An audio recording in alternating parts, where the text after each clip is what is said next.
Mass production. Henry Ford built his first motor car in 1896.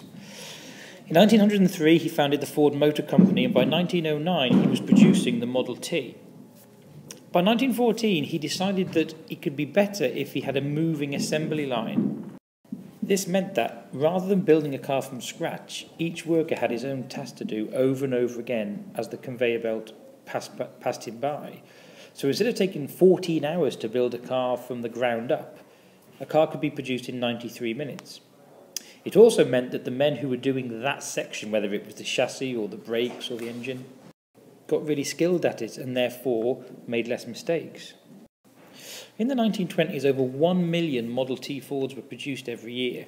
And as you can see from this, the price very quickly dropped, because if you think about it, if you've got 2 men building a car for 14 hours, it's a lot more labour intensive, costs you a lot more than if they can build it in 93 minutes. So from being nearly $1,000 in 1909, by the end of our decade, 1928, it's less than $300.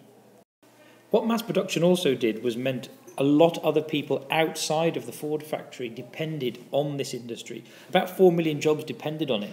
People who made rubber for the tyres, glass for the windows, leather for the seats. These sort of things were not directly to do with building a car, but had a knock-on effect. So everybody within this industry had an interest in it succeeding. It wasn't just cars, though. All industrial production doubled during the 1920s.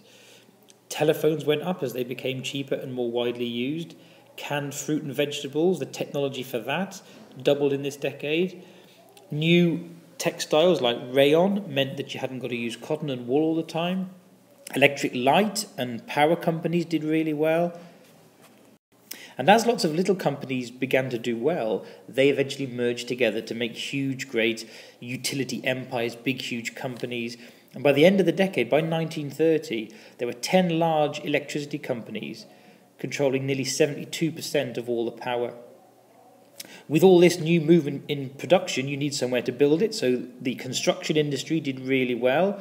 New York got new skyscrapers, and other cities began to look at being seen as having tall buildings or impressive buildings.